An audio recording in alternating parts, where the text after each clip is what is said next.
Tonight on WTOP 10 News, President Biden's remarks during his visit to Europe, and the White House is clarifying his position.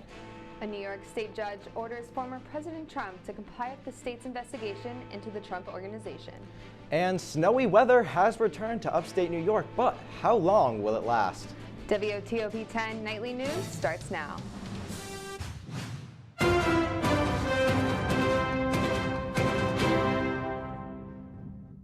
Good evening and welcome to WTOP 10 Nightly News. I'm Thomas Caffarella. And I'm Grace Parenti. It seems that winter isn't quite over yet in upstate New York. Snow returned to Oswego Sunday and into today, leaving a thin layer of ice across the ground accumulating on roads across the county, leading to an increase in accidents reported by county officials.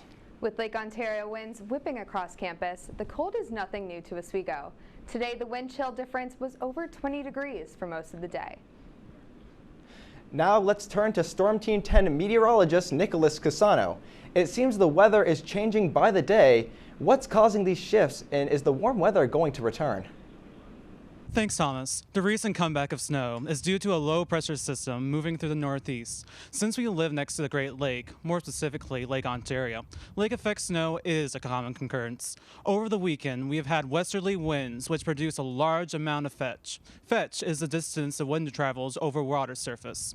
These are a few factors combined with the lake being around 45 degrees that helped result in lake-effect snow we have gotten recently. Don't fear, though, it won't be sticking around for long. And to talk about rain, it's definitely going to be coming soon, but you'll see that later on. Now back to you in the studio. The Children's Museum in downtown Oswego is teaming up with Oswego professors in hopes to learn more about children with disabilities. Richard Gold is researching engineering skills in those intellectually disabled. The goal? To find ways for children to utilize their hidden talents. The research is spanning farther than just Oswego. Professors from Georgia State are also involved in the research. The research is backed by the Shinneman Endowed Fund. The Buffalo Bills are staying in Buffalo thanks to a $850 million investment from taxpayers. Erie County, New York State, and the Bills reached an agreement to build a $1.4 billion stadium. Governor Kathy Hochul pledged a $600 million share in the state's budget proposal. This will be the largest construction project in Western New York history, projected to create about 10,000 construction jobs. The stadium is expected to be completed by 2026. Drivers are starting to feel some relief from the high gas prices in upstate New York. The average price for a gallon of gas in Oswego County is $4.25, 6 less than the national average. The average price of gas 1 year ago? Only $2.86. Prices remain high due to the Russian invasion of Ukraine and the sky-high demand, contributing to oil prices staying over $100 a barrel. A New York state judge says it's time for the Trump Organization to turn over evidence to the New York Attorney General's office. For more than 2 years now, the AG's office has been working on a civil investigation into the former president and his real estate company, saying there are multiple misleading or fraudulent misstatements in the Trump Organization's financial statements that helped it get, quote, a host of economic benefits, including loans, insurance coverage, and tax deductions. A lawyer for the Trump Organization says that they're not delaying. It's just that the investigation has expanded. They have until the end of April to turn over the rest of what the Attorney General's office is asking for. President Biden has returned home after visiting Poland this weekend. The president met with refugees from Ukraine, promising the U.S. will continue to support the country.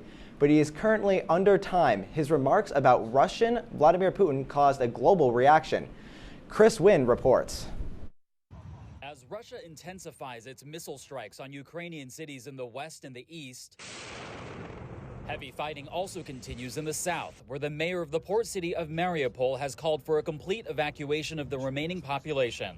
A weeks-long siege by Russian forces has flattened the city, leaving an unknown number of civilians dead and forcing hundreds of thousands of people from their homes. Intense fighting also continuing in the suburbs of Kyiv, as Russian forces attempt to establish a corridor around the capital to block supply routes, according to a Ukrainian defense official. Ukrainian President Volodymyr Zelensky says he's ready to accept a neutral, non-nuclear status as part of a peace deal with Russia, but any agreement would have to be put to the Ukrainian people in a referendum. This was the first point of principle for the Russian Federation, as I recall. And as far as I remember, they started the war because of this. Meanwhile, President Joe Biden triggering a political storm after going off script during a speech in Poland.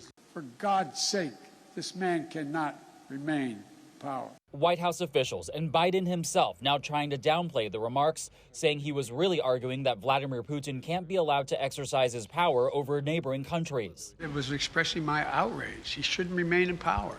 Just like, bad people shouldn't continue to do bad things. But it doesn't mean we have a fundamental policy to do anything to take Putin down. In Washington, I'm Chris Wynn reporting. With Russia's war in Ukraine now entering its second month, many cities across the country are struggling to protect their people. One city in the eastern part of the country has instituted a daytime lockdown. Ian Watson got to go along with Ukrainian police to see how they're enforcing the curfew. This is a checkpoint at the entrance to the eastern Ukrainian city of Zaporizhia. But this is an unusual day. The government has imposed a citywide daytime curfew. Traffic is not being allowed in or out. And we're getting a look with the local police force at how they're enforcing this emergency curfew. I'm getting a tour of the city with two local police inspectors. We have passed many deployed Ukrainian soldiers. We cannot show them or film them for their safety, given that there is a full-fledged war taking place in this country. What is striking about this daytime curfew is that a city of nearly 1 million inhabitants is now a complete ghost town. My name is Roman, Panchenko Roman. I'm Ukrainian. I serve in police for already 6 years. I like my work. I'm proud of my work. In the territory of the city, only policemen and some military men. Every car which goes to the city is checked. The police say it's easier to maintain security and search for suspected Russian collaborators when the city is locked down. How far away is the Russian army right now from where we are? Russian army is several fronts, but the nearest place where Russian tanks are dislocated is maybe 30 kilometers from this place. A half hour by car. Yes, you're right. Would you defend Zaporizhia if the Russian army comes here? I mean, you're not soldiers, you're police. Would you fight? I'm a man. I am a Ukrainian man. As for me, it's very ashamed for a man not to protect his family, not to protect his house, not to protect his life. Coming up later tonight, what everyone's talking about after the Oscars ceremony, and it's not a film. And Nick will be back with his full weather forecast, all coming up after the break. Athletics. Aaron, there are 6 big points. This is the one you've been waiting for. This group has never beaten Cortland. Getting started with some men's soccer as the Lakers had 2 conference matchups. For half of the Lakers' goals this entire season. Offense is key. You talked all about scoring goals.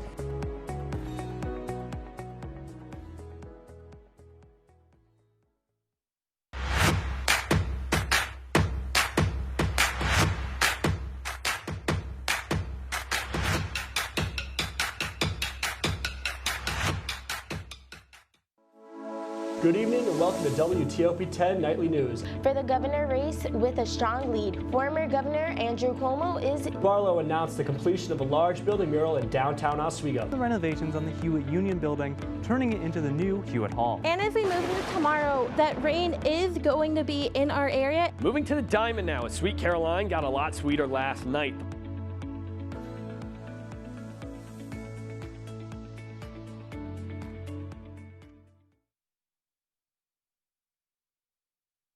Life's taught me a lot, and I'm ready for more. Well, you're not the typical kind of candidate that I hire.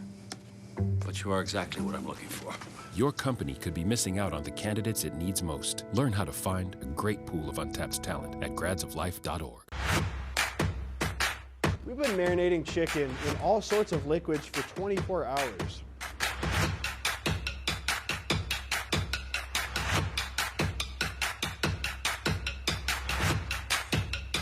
These are vitamins and minerals and things that you need, nutrients.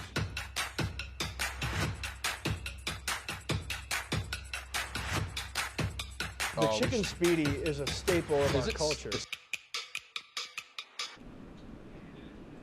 Welcome back to WTOP. What you're seeing on screen is a massive 40-car pileup on a section of Interstate I-81 in Pennsylvania.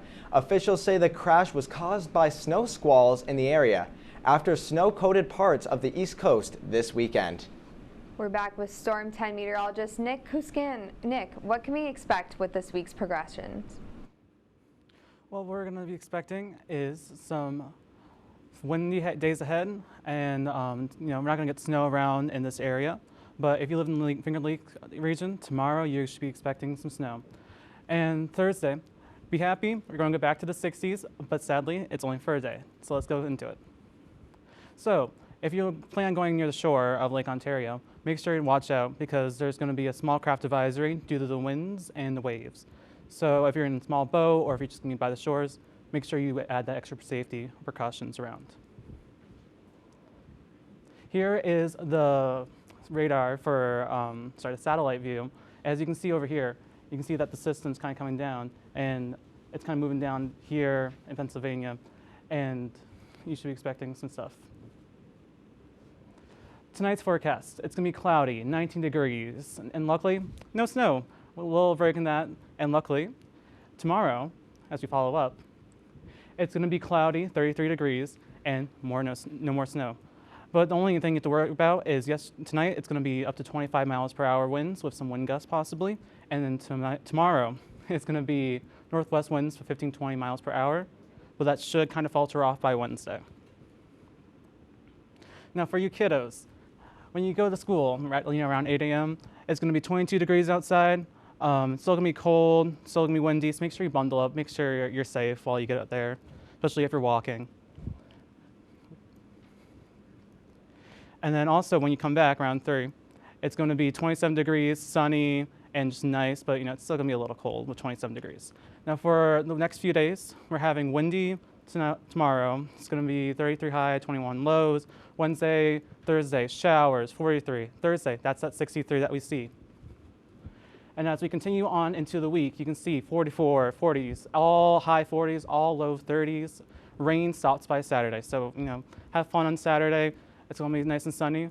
Now, let's go back to the desk with some more news. The 94th Academy Awards are in the books, but the evening's most memorable moment had nothing to do with an award. David Daniel has the highlights from Hollywood's biggest night. Here. Uh-oh, Richard. Oh, wow. Wow. It was the slap seen round the world after Oscars presenter Chris Rock made a joke about Will Smith's wife, Jada. Smith returned to the stage to claim the Best Actor Oscar for King Richard, with a speech that seemed to encompass both his on- and off-screen roles. Richard Williams was a fierce defender of his family. I'm being called on in my life to love people and to protect people and to be a river to my people. Jessica Chastain won Best Actress for The Eyes of Tammy Faye and summoned her character's trademark love and compassion for LGBTQ people. For any of you out there who do, in fact, feel hopeless or alone, I just want you to know that you are unconditionally loved for the uniqueness that is you. Al Pacino, Francis Ford Coppola, and Robert De Niro drew a standing ovation, capping a tribute to the 50th anniversary of The Godfather, while show hosts Amy Schumer, Wanda Sykes, and Regina Hall took the usual shots at politicians, the nominees, and the industry. This year, the Academy hired 3 women to host because it's cheaper than hiring 1 man. Several winners made Oscar history, including Troy Kotsur, named Best Supporting Actor for his role in Coda. This is dedicated to the deaf community, the Coda community, and the disabled community. This is our moment. And Best Supporting Actress winner Ariana DeBose from West Side Story. A queer, openly queer woman of color and Afro-Latina who found her strength in life through art. There is indeed a place for us.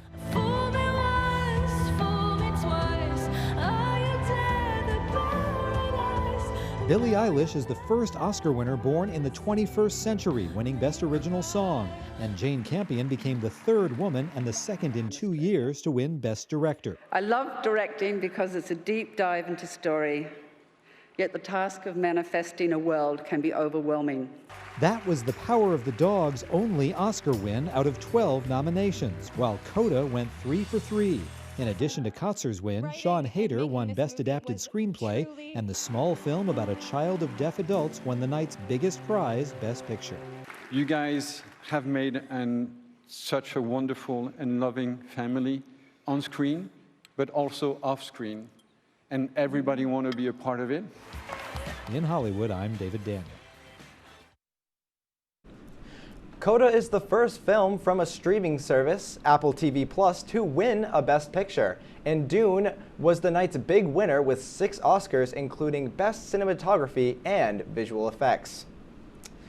And coming up after the break, the FDA is considering another round of booster shots. We'll tell you the key group that will be eligible. And the way that New York State is changing their COVID cases. We've been marinating chicken in all sorts of liquids for 24 hours.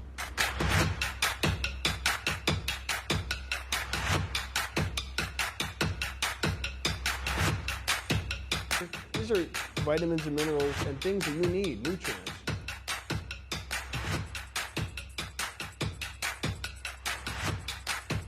The chicken speedy is a staple of our culture.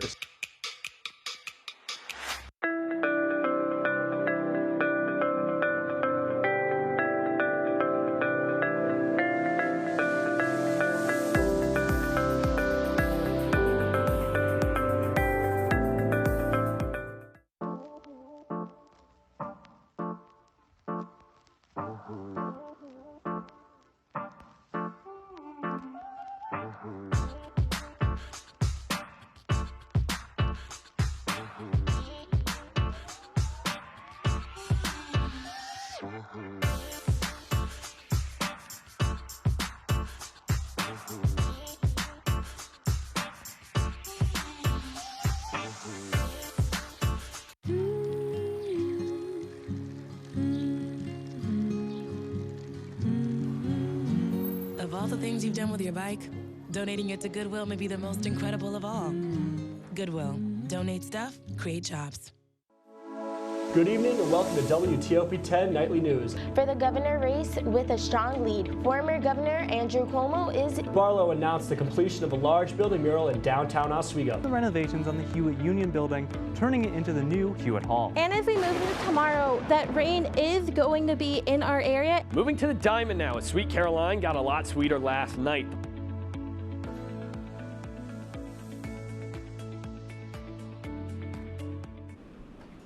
Welcome back to WTOP 10 Nightly News. Here's your health update. As an at-home COVID test become more popular, New York State is planning to shift from contact tracing to case investigation. This change comes as less people are testing positive compared to 2 years ago, when contact tracers were first introduced. Oswego County officials say this change is possible due to vaccines and treatments against the virus. COVID cases are higher in central New York than anywhere else in the state.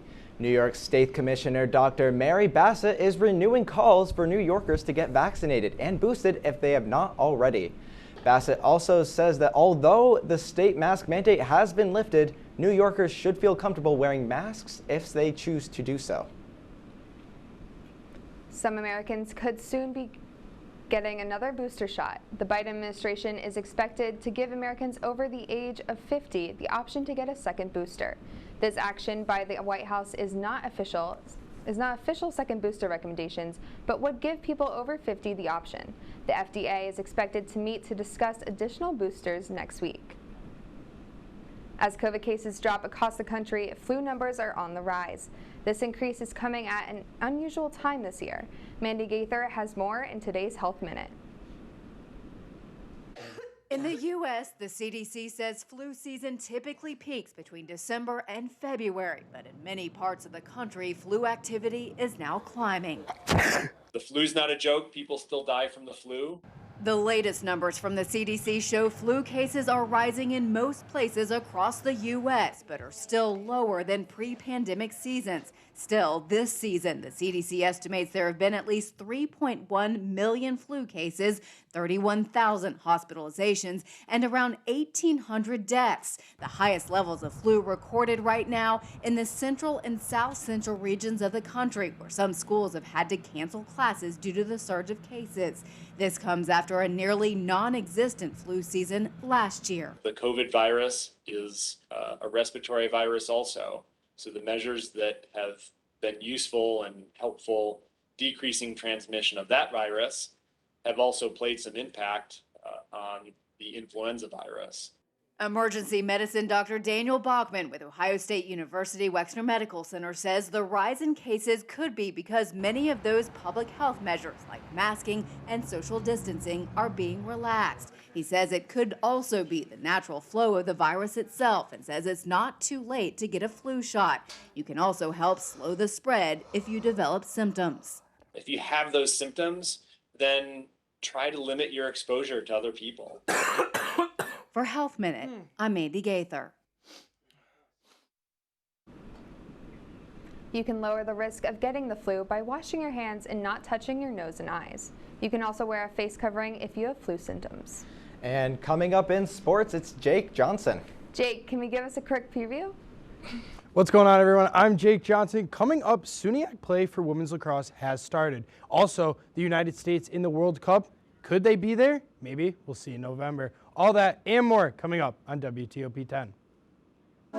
Good evening and welcome to WTOP 10 Nightly News. For the governor race with a strong lead, former Governor Andrew Cuomo is... Barlow announced the completion of a large building mural in downtown Oswego. The renovations on the Hewitt Union Building, turning it into the new Hewitt Hall. And as we move into tomorrow, that rain is going to be in our area. Moving to the Diamond now, as Sweet Caroline got a lot sweeter last night.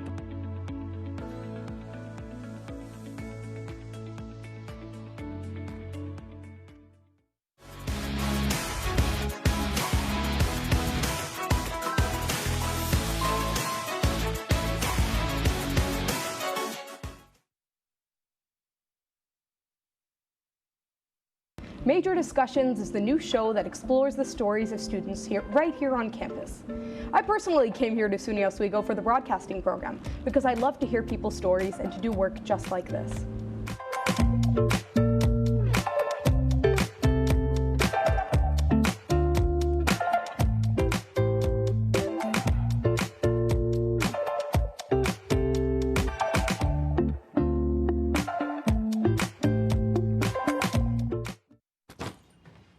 What's going on? I'm leaving. Why?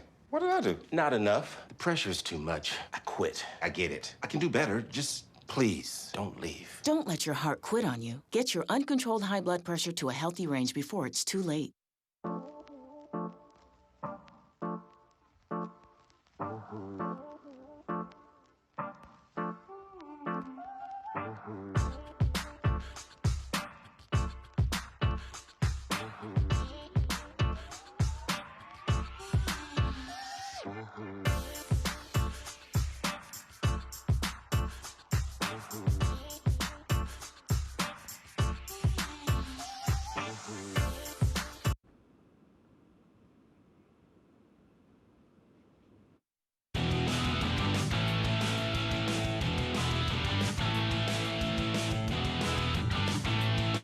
Welcome back to WTOP 10. I'm Jake Johnson with your WTOP 10 Sports Update. The Oswego State women's lacrosse team was in action this weekend for their first SUNYAC game of the season. Boy, were they excited to get right into it against SUNY Fredonia. In the first half alone, the Lakers were up 9-2 and continued with their foot on the pedal. They would come out on top 19-4 and start 1-0 in SUNYAC play. CeeLo Wiley and Shea McConnell combined for 10 goals, while Sarah Comiti had 8 saves. The Lakers will look to continue their strong start on Saturday against the Oneonta Red Dragons in Oneonta. Now, Lakers sports were thin this weekend, but New York sports were not. Let's head down to MSG, where it was a battle between two of the hottest teams in hockey. The Sabres came in 7-4 in their last 11, and the Rangers had beaten the top 2 teams in the Metropolitan, beating the Hurricanes and Penguins in 2 of the last 3 games. This one was a high-scoring affair, and fans, they got to see some free hockey as well. In overtime, though, it would be Keandre Miller to net it for the Rangers, and they continued to roll as they beat Buffalo 5-4. The Sabres are currently taking on the Blackhawks. That score is 3-0 as of right now, and the Rangers will have another huge game against the Penguins tomorrow night at 7 p.m. Now to the other team that normally plays in MSG, that is the New York Knicks. The Knicks were in action against the Detroit Pistons. These two teams are struggling in the Eastern Conference. The Knicks currently sit in 11th and the Pistons 14th. This one would come down to the wire with 6 seconds left, and the Knicks down up by 2, and the Pistons had the final shot. Cade Cunningham, though, he would finish with 18, went up for the shot, stripped to the ball, and that sealed the win for the New York Knicks. Both R.J. Barrett and Julius Randle finished with over 20 points, and the Knicks, they're back in action tonight against the Bulls, up by 10 at the end of the third quarter.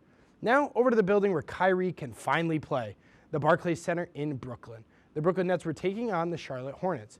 This was the first home game that the Nets point guard Kyrie Irving could play in. Irving is yet to be vaccinated, but New York City Mayor Eric Adams reversed the vaccine mandate that was put into place, not allowing unvaccinated New York athletes to compete in home games. But it was not such a sweet homecoming for the Duke product. Irving would only finish with 16 points and Kevin Durant 27. But it was the young gun, LaMelo Ball, who would carry the Hornets to a 119-110 victory over the Nets. Ball had 33 points, and he was 1 assist shy of a double-double. The Nets will look to rebound against the Detroit Pistons tomorrow night at 7:30.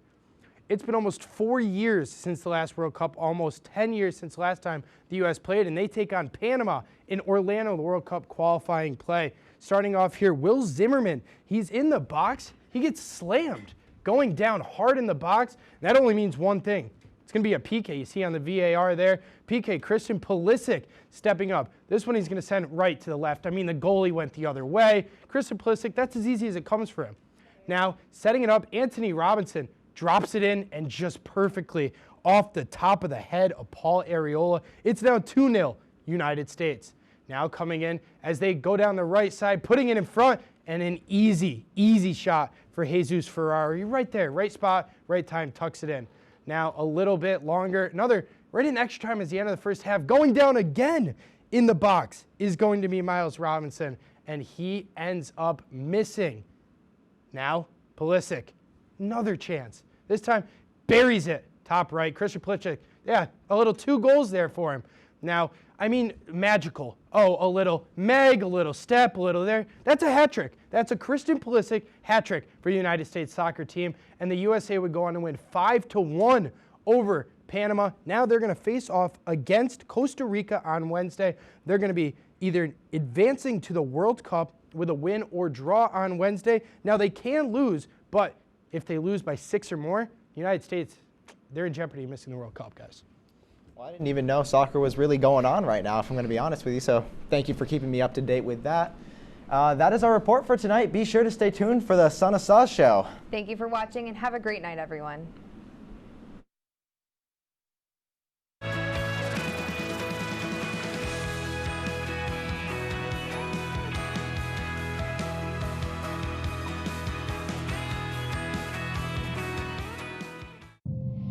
You quit smoking and thought, that's that. But here's the thing about lung cancer. By the time you see the symptoms, it could be too late.